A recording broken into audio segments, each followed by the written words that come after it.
So, welcome to the main cut. I am your host, Jade, and I'm really delighted to be here today with our guest, Felicia Leatherwood, who's been a hairstylist for well over 26 years, working with celebrities, and we're talking the likes of Ava DuVernay, Issa Rae, Jill Scott, and so many other really highly respected and awarded people.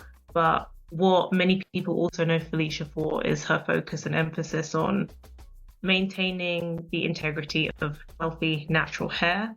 As a stylist, a hair educator, Felicia's helped so many people understand how to care for and restore their hair. So today, we're just really grateful to have her here sharing her words of wisdom. So Felicia, welcome to the show. And like I said, we're really excited to be able to talk to you today. Thank you so much for having me. No, it's fine, really. It's really an honor. And I think it would be great to start for people who aren't as familiar with you or the things that you've done. It would be great to start by telling us a bit about your journey into hairstyling and where it all started. Um, well, so this is a story I've probably told. I mean, maybe your listeners haven't heard it, but basically, it started when I was a kid, and the fact that my mother didn't really know how to off my texture of hair. And so I just, like most kids, you're looking at TV and magazines, you want what you see there. And basically that became a thing for, uh, sorry, that became a thing for me or a moment for me to start to learn my own hair, playing with dolls. Those Mm. help. It helps you as well. But it basically started me being my own hair client. Mm. I was my own person to do hair for myself first.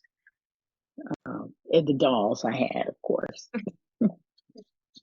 And so, I mean, I feel like that's something that so many people will resonate with. There's a lot of like challenge, especially when you have like curly, coily, kinky hair. Like there's always that challenge when you're growing up of getting your hair done sometimes feels like a punishment. And it's not like something that people Yeah, enjoy or yeah, have like yeah. great memories of when they're a kid. So like what was that journey like going from, okay, I'm learning how to do my hair to, oh, I want to do this for other people? Mostly that came from the styles that I did create on my hair. Mm. Some of the styles you've seen that I've done, even just on Issa Rae, for instance, when I left the house, I was my own billboard or my own, marketing campaign because when I would go places, people would say, "Oh my God, your hair is beautiful. Who did your hair?" And Ah. who's the hairstylist? And so that's how I really got started because I was still working, you know, at what was I? I was working at BET at the time, I think. When I really, really like got into to doing more hair. I was a teenager. I was a teenager at Mm. BET.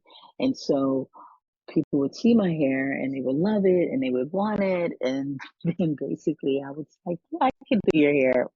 I didn't know what I was saying, but I was like, I can make money. And if I can do my hair, I can do their hair. So it became more of a me really just taking a chance on myself, honestly. Mm.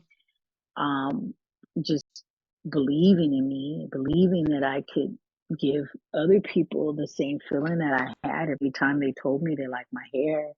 So Mm. it really was birthed from that good feeling of accomplishment, the acknowledgement that they saw Mm. my hair as pretty, which was something that I didn't feel as a child. And so it Mm. really inspired and it birthed me wanting to do more hair and make other people feel how I felt. And so that's Yeah. really where it came from. It was the emotion. It always starts with the way you feel, no matter what you do, even for you. you doing this. It's a feeling of accomplishment that you get that you're providing a service that people want. And Mm. it drives you to want to keep creating more of that. Yeah, and it's so true. And I think there'll be so many people here who haven't had that good feeling, who are listening to this, who are like searching for that good feeling. And Yeah. sometimes it starts with a compliment, you know. Yes. Sometimes it starts with like understanding your hair and being like, oh, this worked.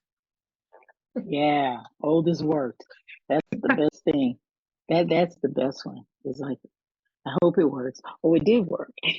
Yeah. Yeah, it's true. It's like that journey becomes like a part of, it's almost like a part of everyone's path of how do I learn? How do I Mhm. understand my hair better? And yours started with understanding your hair and then led you to understanding other people's hair. And there's like a Yeah. whole education side to it. So Yes. how did you get into that? How did you make that leap to say, oh, okay, I need to become more educated so I can go and do all of these great things with other people's hair? Yeah. So true. So true. So do you, and one of the things that you've done is you've worked with celebrity clients, and that's a dream. That's a dream for so many stylists, is being able to say that person's gone to like the Emmys, I did their hair, or they're in that film, I did their hair. So how Mm. did you gradually get the opportunities to work with all of those people? God,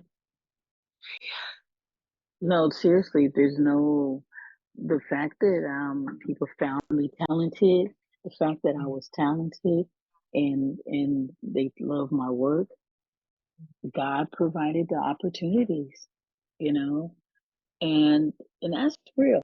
That's real. I don't know, what your listeners what they believe. I don't know that it matters when it comes to things that are beyond you. When you have a talent or you feel, you have a gift, and you want to express it beyond who we are, beyond what we're doing, there's a universe full of opportunities waiting for those doors to be open, waiting on us to just want to do it, have the desire. And so the Mm, fact that I had the desire to just do hair, I wasn't trying to work on celebrities. I didn't really care about that. I just wanted mm, to do hair. I was just really doing hair. I never set out to work with celebrities. mm, I just wanted to do hair. And so basically it became me having that desire and want to create. And next thing I know, and I live in Los Angeles, which is Hollywood, by the way. So of mm, course that made it easier. And so basically for me, it was just like, when a celebrity came, I said, "Oh, that's cool, nice."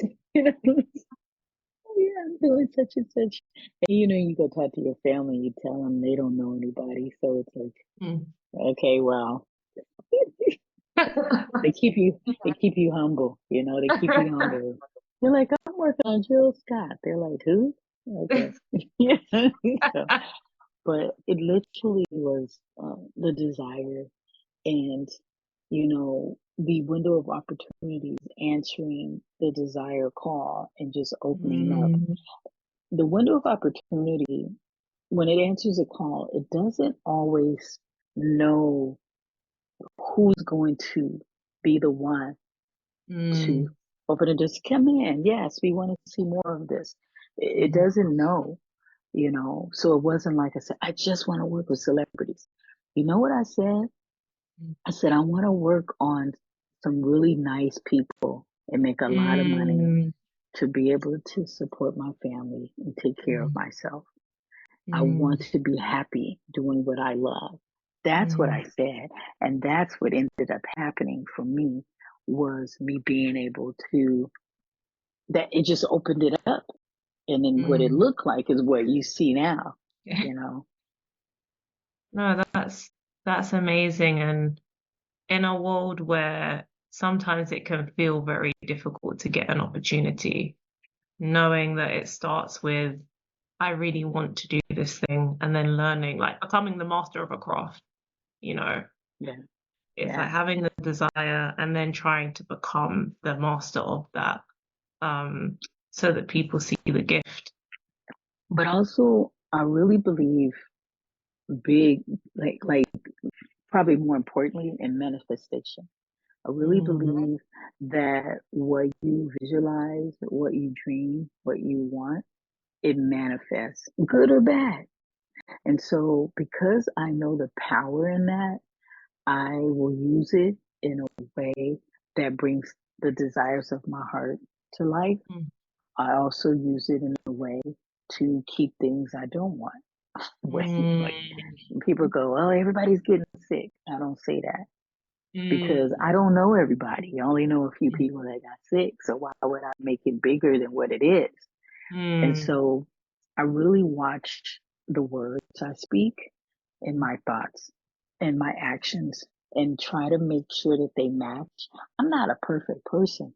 Don't mm, get me wrong, but I really do try to make sure that I am accountable to myself for the things that I'm asking for, the things that I'm wanting. Because if you want something, why would you say the opposite of that? yeah. You know, if you have something, why would Mm, you say something negative about what you have? You mm, know, and so I'm really big on that. And that, when, earlier when you asked me, like, how did you get the opportunity? mm, That manifesting, that, sitting and just really um, believing and holding myself accountable mm, along with the creator, just providing providing the opportunity. Those are the keys, honestly. So for people who want something and it hasn't happened, you never know how far you have to go to get what you need. If you don't have water and there's mm, 3 wells, one is closer, one mm, is a little farther away, and one is mm, really, really far, but you need this water. mm, You go to the first well, there's no water. You're like, mm, oh my God, I walked for so long. I'm so thirsty. It's hot. So what happened? They told me there was going to be water here for me.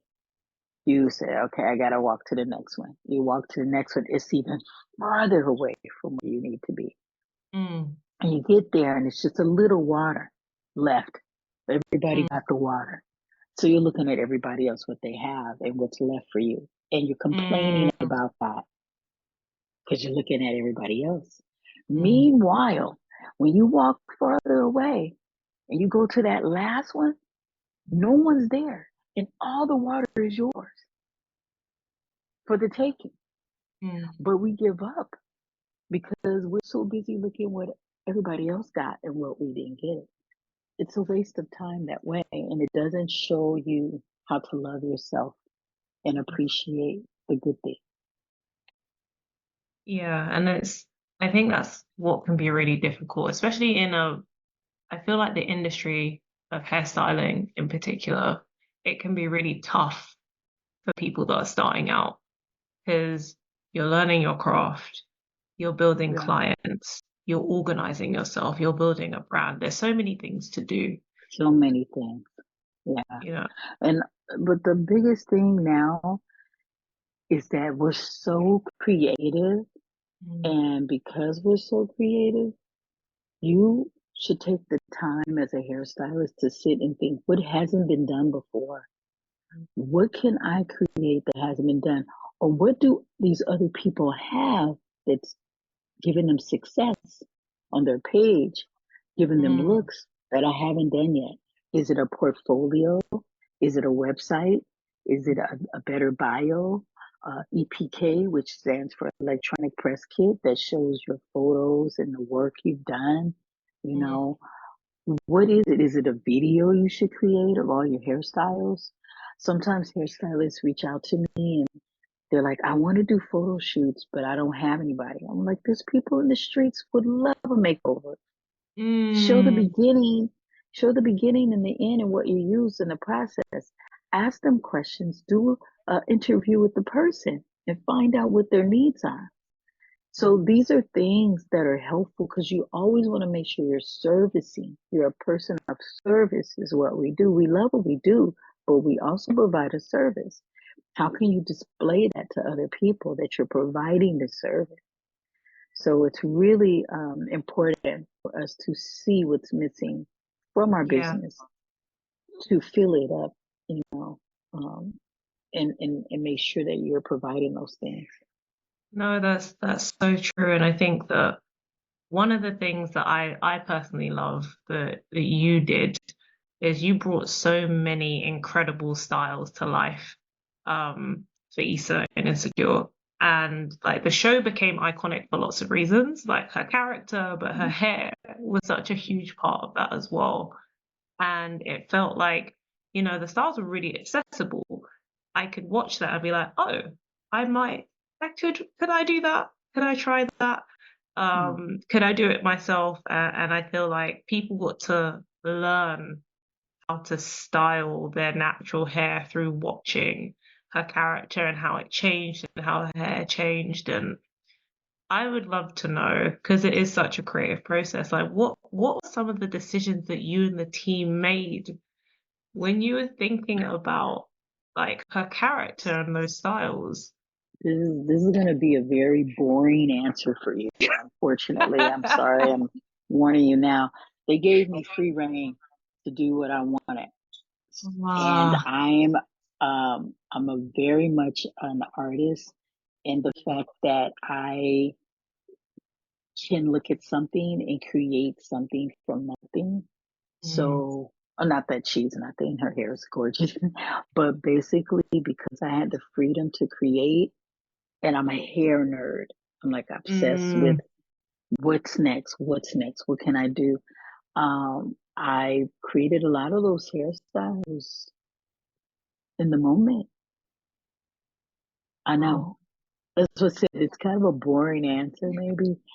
Yeah, there was not always like a collective thing. I was really Yeah. given a lot of freedom and they trusted me. And I think Mm, maybe it's because they were still learning what natural hair could be and didn't really mm, know as much as how far it could go. And mm. so as long as Issa was happy, they were Yeah. happy.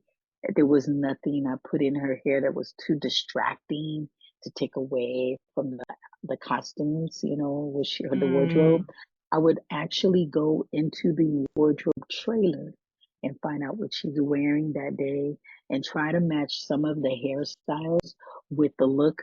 I had to read the script and break it down. So if she's waking up in the morning, I had to make sure her hair looked messy enough, but also mm, still good enough for you to recognize her and still find her beautiful when the mm, light hits her in the morning. If she's went out with Molly, then I would have to make sure that she had on something cute. Her hair was cute and matched what she was wearing. Even if she was awkward, the hair mm. needed to look slightly a bit like smart, but a Yeah. little like nerdy, a little awkward. Mm, And so I was really able to have the freedom to create. It's such a blessing. And that's mm, one of the things I asked for that manifested was I want to be a creator. I want to create mm, things and I want people to love it and not, I wanted the freedom and I got that with mm. her. And that was like it was a think for so many people it was amazing, not just her character, like her character was amazing as well, but also seeing something that was like a true reflection of our image. Like, Mm, even though the natural hair movement is like it's come in waves, but it's still a struggle for so many people, especially women, to accept and embrace their hair. And I think some of that comes down to representation of what's regularly portrayed as beautiful. yeah. You look at the cover of magazines. I think there was a cover of Vogue a couple of years ago where it was all black supermodels. They were like stunning, but they all of them had straight hair, not a Oh, kink or wow. curl or coil in sight. Yeah. Um, and I think like we're seeing more black and brown people on TV and film, on magazines, in theatre, but that representation often comes with straight hair. And so it's like when shows like Insecure come out, where you're seeing, oh, this is us as we are, that's so powerful for so many people. And I think that's part of why, that's one of the big reasons people love the show. Yeah. And I mean, how do you think we can start to change that narrative so that we are seeing not just more people who look like us, but like I said, more people like us in our image? By us producing our own stuff. Mm. We have to build the table and the chairs, and then we sit down at our own table. It's our table then. Literally, Mm, we built it. We put the chairs there. We're in the building we purchased. We have our own crew. It mm, has to be us taking care of us. We've seen that through history. That's it. That's all we have. So, yeah, we have to be able to be fearless in us building and rebuilding our communities. mm, Um, we have to be purposeful and more loving and a bit more trusting with one another so that mm, we can support each other and come together to build the table and the chairs and get the building. So it's really us. We are the key. We're the keys to the kingdom, as Beyonce would say, the keys to the kingdom. We really are. And you can go through history, you can read so much about the accomplishments we've made. Some of the things have been acknowledged, a lot of them have been stolen, other people's mm, names have been put on it. We're very much more powerful now and empowered, but we're not taking a stance for our community mm, and the things that we want to build. And often when people hear the word community, they're thinking about children running around a mm, recreational hall, a mm, park, you know, playing in the water holes or something like this. But when I say community, it's more about a community or a nation or a mm, building of, or a structure, I should say, of people of color uniting mm, and creating our own things so that we don't rely on other people to give us something. You're mm, waiting someone to give you something, it makes you a victim to mm, me. And I believe that we don't need to be victimized. So we don't need to wait. We're very smart. We can build, we can take anything and create what we want. I've seen, you remember being in school and you sit next to the person, and I don't know what type of school you went to. My school was a little mixed, but mostly black. And it would mm, always be that one kid that was really bored. They didn't mm, have great grades, but they were misunderstood because where they were sitting was a little bit underneath the capacity that they actually had of knowledge, and the parents mm, didn't know. So they would doodle. They would make little things out of paper, and you mm, go, wow, that's so smart. But then that's smart what they did, but you're looking at the fact that they didn't do the schoolwork. So you're like, that's stupid. Eddie's stupid. mm, He never does his work. He's always doodling and drawing. Meanwhile, Eddie's really creative. But because mm, the community is not supporting the creativity, he's looked at as someone in need. So now he mm. becomes a victim. So I just believe we need to start empowering each other more. The words we speak should be words of affirmation and inspiration. And so that's very important to me. Yeah.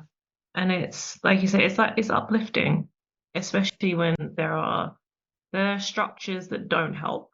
So I know that unions are a big thing in the States. It's something it's not quite the same in Europe, but Yeah, it's that's it's true. very different. And I know that unions, that's a way that it's almost like can be a blocker from some stylists getting in Hmm. and being Hmm. able to have like those celebrity clients and being present on sets. And so, like you say, when if we have ownership, if we're able to create our own spaces, then does that allow us to work around those certain circumstances? Yeah. Yeah. Um, and actually, I mean, it would be great to hear a little bit about your experience of unions because that's something that a lot of listeners may not know much about. Um, I don't know if they're going to get it from me. This is my first experience in a union, being in ah, Los Angeles in hair and makeup union. And it came because of Insecure, because mm, the actors are able to do what is known as a star request.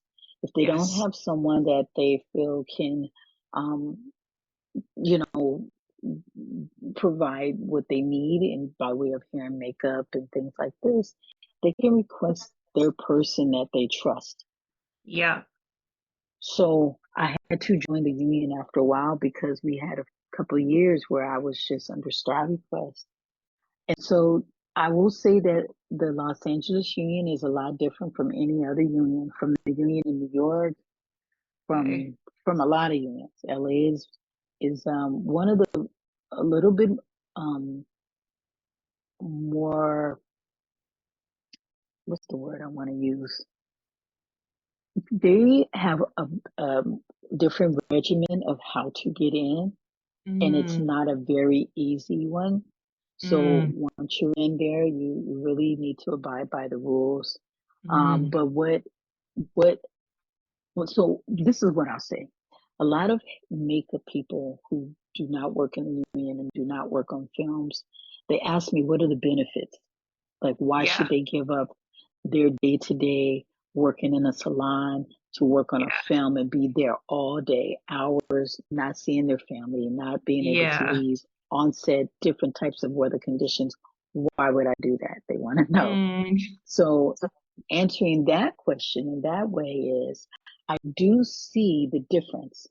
I mm, love being part of a glam squad and flying here, flying there. You make quick money, mm, you do a look, then you flip it and you do another look the next day, and then it's over. You sit mm, down for a while. I love it. I mm, also enjoy being on a film for 2 or 3 months.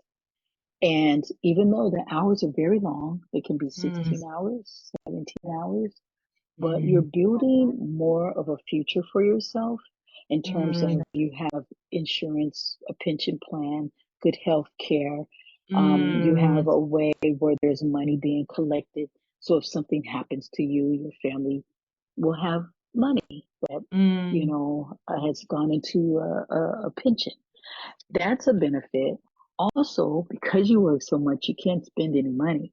So all your money is just sitting in the bank when you finish working on this movie, and you're like, oh, because you're sitting on set, you don't have time. Sometimes you don't have Wi-Fi.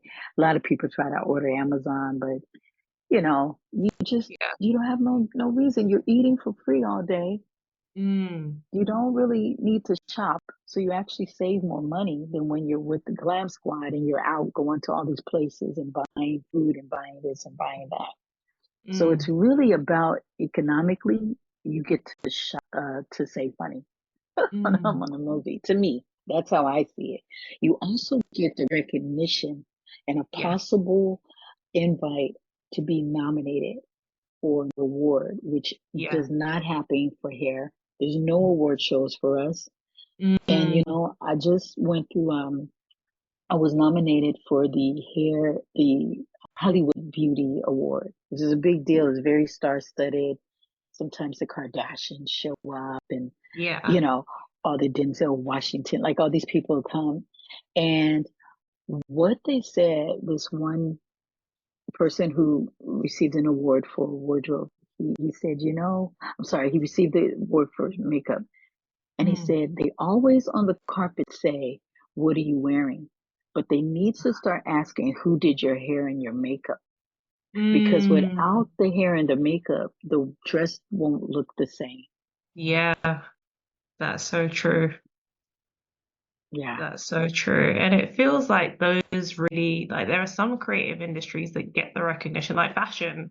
is one of those industries where people, not instant recognition, it takes time for a designer to build up their Mm. reputation, but there's still at least the questions.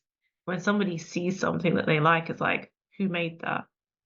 Yeah, Um, but I feel like with hair and makeup, it's usually, oh, you look stunning, yeah, not who did it's true. it. It's true. Yeah.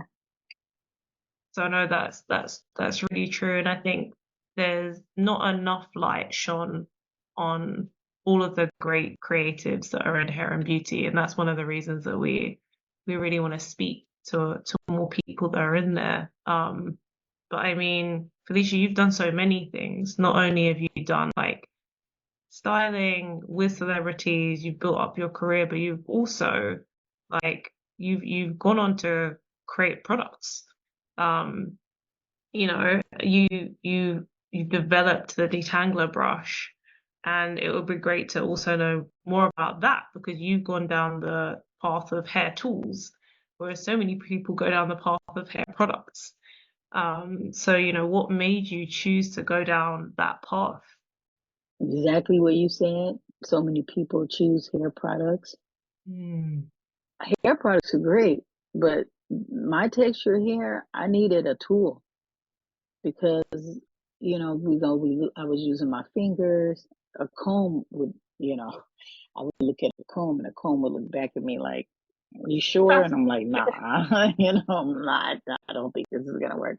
But I definitely remembered that I used as a kid, like a young girl, a brush that felt like it was a vintage brush, and I love how it made my hair feel like I felt mm, normal when I mm, used it. And so I basically wanted to improve the design of it, and that's what I did. I mm, resurrected, improved the design, and made it more pliable for us and sturdy and just better. mm, And so that opened up a whole new door for a lot of things. It opened mm, up a door for me to learn how to sell products in the marketplace.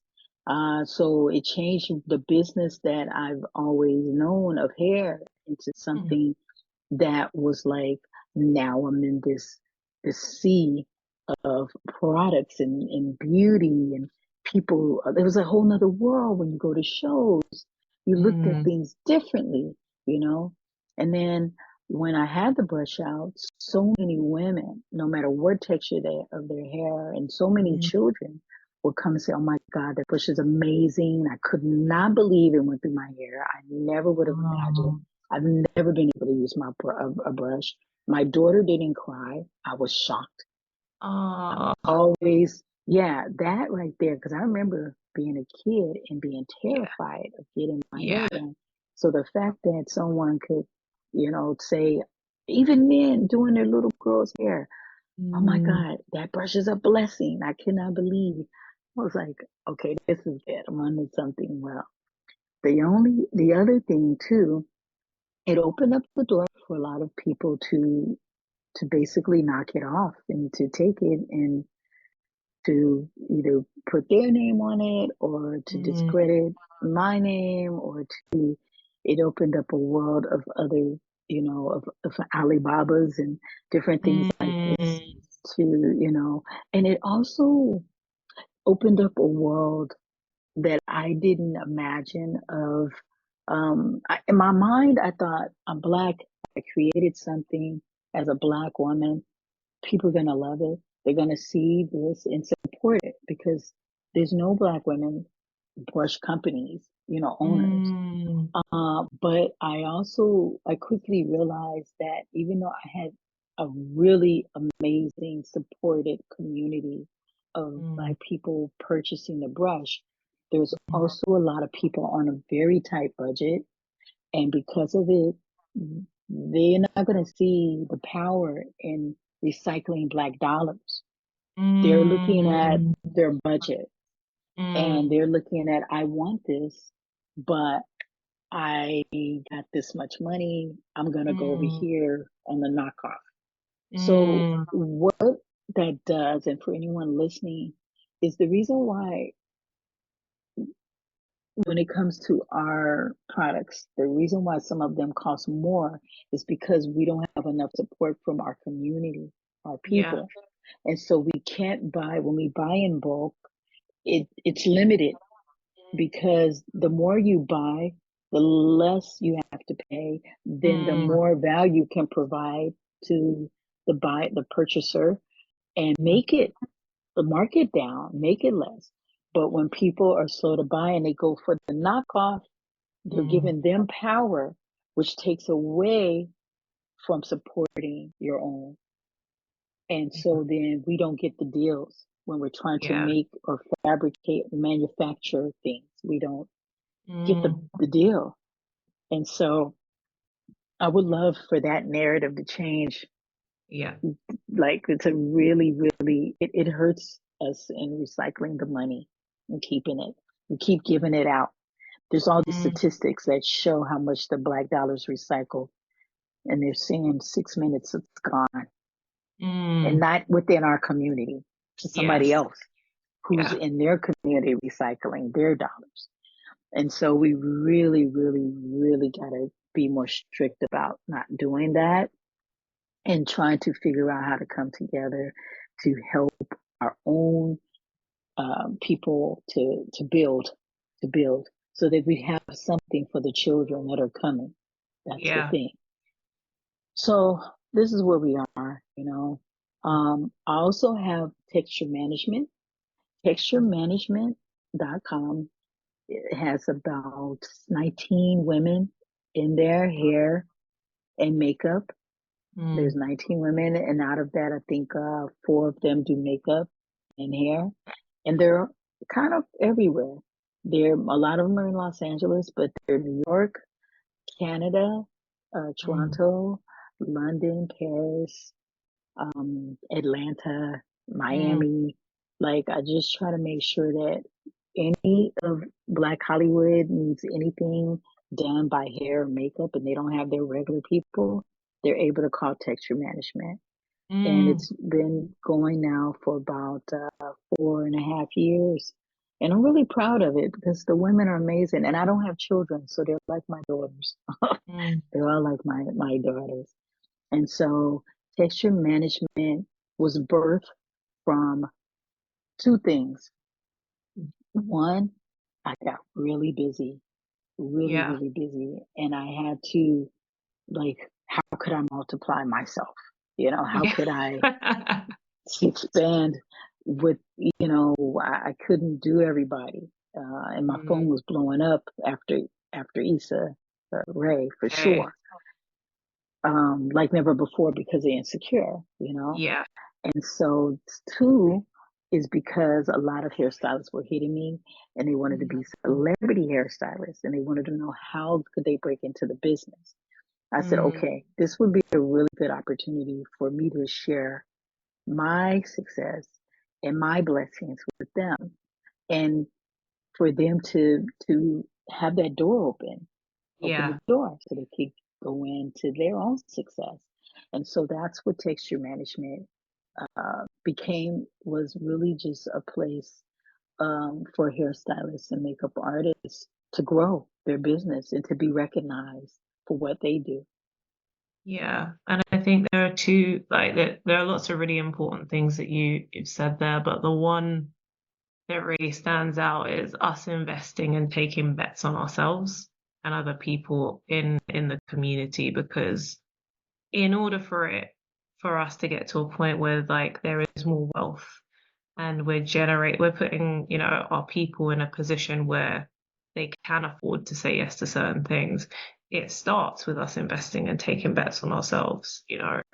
And if we're producing the products that are creating the great outcomes, like your hairbrush is redoing that narrative of hair being a painful childhood experience. Yeah. Like that's an incredible thing to know that your product is doing. Like I wish I had had that experience. I just remember, like you said, being terrified. It was like my grandmother used to do my hair, and that was never like a fun time. As Mhm. much as I love her, Yes. it's not a fond memory.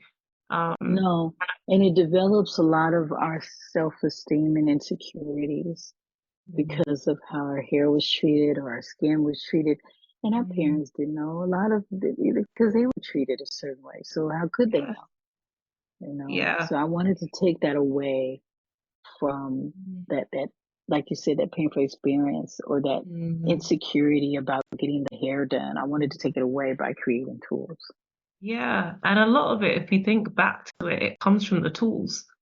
You know, it's not that they wanted to Yeah. create a bad experience for us. They just didn't have the tools to create a good experience, and that's not what they're doing. No. And So, nobody understood our hair. No one, mm, we have categories for our hair texture now. We didn't have that.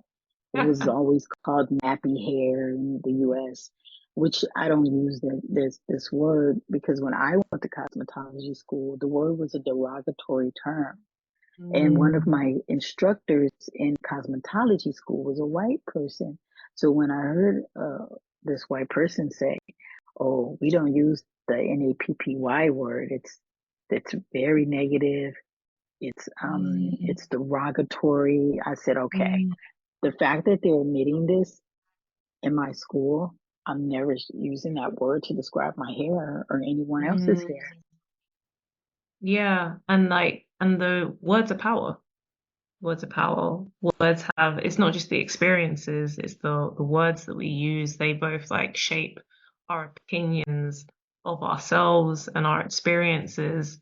And so when you kind of like think of nappy and what it means versus what people say now, which is like, you know, it's a crown. That's something to consider as like precious, to look Hmm. after, to treasure. You know, that's not something that's associated with pain or dislike. It's something to be proud of. And it's like Yes, changing that narrative through the language is so important. very important. It's the same as if you have children that see their Mm, parents fighting all the time. It's mm, just like cringy, you know? And then next thing you know, they loving each other, but then mm, they're fighting and then they love. And then so the child grows up having a very distorted vision or view of what love could be for themselves mm, with that. And so all these things pour into who we are, how we feel about ourselves, how we take care of ourselves. Self care is not a very important factor in our communities. I preach it constantly. I'm big on self care. And so, I think that that's what's going to help us release a lot of that stress we grew up with and a misunderstanding of love is to learn how to do self care, more of it, and to get away and to be on, you know, on a path of like saving yourself, yeah. it's important. Yeah. It makes a difference. I think also there's so many misconceptions and myths about hair that aren't helping. that are causing Yeah, more harm than good. What seriously, are some that you've heard or seen that are like this is a narrative that needs to stop? that it isn't a narrative that needs, wait, say that again. I So missed what are that. some of the misconceptions that you've heard of that you're like, actually, we need to stop saying this about natural hair? Uh, well, literally, I think the one that makes me feel like youth is when people say their hair is NAPPY. Mm, People still use it. You and I are in the natural hair community, but we still hear it from people. mm, We hope, don't you still hear that? yeah, yeah. And don't you go, I wish they wouldn't say that about their hair. Yeah. That's It's the not one. it's not empowering, it's not helpful. Never. Um, They never say, "Oh, I love my hair." Like they don't say yeah. that. Nobody's going around going, "My hair is so beautiful and nappy." Like that's not. And in Britain, I thought I learned traveling there that that word was a dirty diaper. Yeah. Like, why would we want to call ourselves this word? Like. That's the word on my. I don't. I don't like that word at all. Yeah, I think there's that. There's also when people call their hair difficult, it's like difficult or it's like it implies that it's not normal. Those are the things. Now, I will say I don't care for that word, but I have run into some people um, who are dealing with body immunity issues. And so Yeah. I had to pull back when and feel in a way about this word until I knew their story. Mm, And then once I know their story, I'm able to talk to them and help correct where they're calling it difficult and change it into another word so that mm, they don't put more of that on themselves. But some people are taking medication and it's changing the texture of their hair. yeah. Some people went through COVID and they went with a bad bout of it and it's changed their hair tremendously or made it fall out. So Mm, I understand if a person doesn't know their hair well and they call it that. But I think a lot of people know that that NAPPY word is not good anymore. yeah. No, those things don't help. And like you said, one of the biggest challenges, and this is something we hear all the time as well, is understanding our hair. Mhm. That it stems from when you understand you can have that good feeling. It's like we said at the beginning, oh, it worked, and that good feeling that comes from it. So what advice do you have for people who are at the beginning of their natural hair journey, trying to figure it out as they go along? To really to listen to you and watch the main cut is a good place to start. To also, uh, they used to have, and I don't know if they still do it. Do people still blog anymore? They do. It's like blogs or It's videos. not, It's a yeah. mix.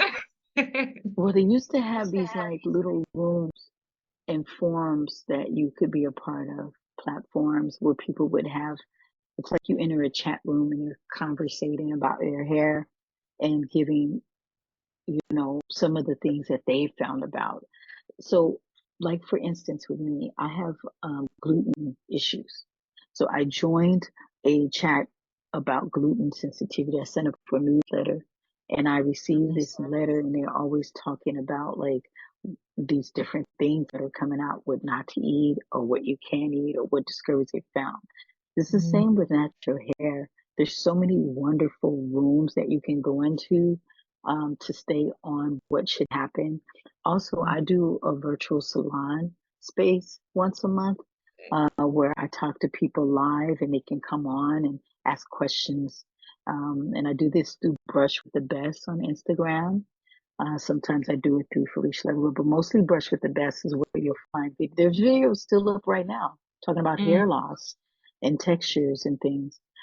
You can go to my website, FeliciaLeatherwood.com. There's videos there, a lot of them, where I spent the pandemic basically recording all mm, this information for anyone who was asking. So we're here. And hairstylists. There's some great mm. hairstylists. Once you get a good one, sit and do a consultation with them. Yeah. Write down your questions before you even go and say, hey, can I spend like 15 minutes or 30 minutes just doing a consultation? Mm, Most of the time they're free, but sometimes they may charge you a little money, but it's worth it because you can get so many things answered in that time that you can yeah. use. I do private consultations through Zoom when people will book an appointment. Yes. And so I can, when I travel a lot, but when I'm around, I do these private consults. So there's so much help. There's so many Mm, blogs. There's so much information. Google's at your fingertips as well. I mean, I still use it for things. I have questions sometimes about hair and use Google. But yeah, we're here. yeah. And I think like again, like you said, relying on stylists. I think that's a big thing that we want to advocate for because there are, as much as there's loads of people that are discovering things and they're sharing as they go along, and that's helpful. But you can see somebody that has a similar texture to you and be like, oh, let me follow their journey of discovering their hair. And Mhm. that can be like really empowering to see. But I think there's something that can never replace the knowledge and the experience of a great stylist. Yes, That it's like true. self-discovery of a person doesn't beat that for what a stylist has done and has had experience with their own hands and their own clients. So I feel like encouraging people to rely more on stylist knowledge and stylist experience, as well as the things that they discover online that help them and make them feel good. It's finding that balance as well. Yes. Um, but I would like to wrap up with one more question, which is, I mean, I can only imagine how many projects you must be involved in and how many things that you must be doing. But it would be great to know what is next for you. What are the things that you want to work on in the future or that you're working on now? Yeah, I am completing a book called Root Therapy, and it's about everything we pretty much have been on, talking for the past hour. Manifestation, manifesting, basically the hair you want to have and how to go about that. It's about some really funny, hilarious stories of me and my experiences with starting out with hair, including my own. But it's very much a book of self-care and to introduce women of how to do that, how Mm, to harness the power uh, of self-care and manifesting what they want, with their hair. And so I look forward to that next year. And I am always, I'm such a hair nerd. So I'm looking at what AI is starting to do with natural hair now. It's very interesting, the mm. designs. So yeah, I'm just keeping my eye on these things. I mean, it sounds like that's a book that everybody should pick up and read when it comes out. So Thank you. I look forward to seeing that and having it on my bookshelf when when that's out. So we'll keep an eye out for that. And I agree, like AI is doing so many amazing things. There was a doctor a few months ago that helped. I think he used AI to kind of diagnose different things in Black people and people of color because our skin is different, and there are different kind of conditions that show up differently. And he was like Yeah. actually created a system to help identify those, and Oh you can wow. imagine A black how many doctor? people. Yeah, yeah. If I Nice. find his name, I'll also like mention that in the comments. But Please.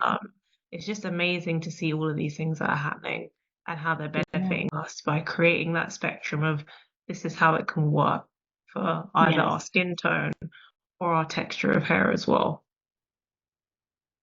Yeah. Amazing. Um, but Felicia, it's been amazing. We have really enjoyed having you for an hour. Having it's been a blessing. Like it's amazing to have people that have your experience, your background, and I really believe in giving people their flowers and saying, like, if it wasn't for the work that you've done, there are people that wouldn't have had the experiences that they've had with loving their hair.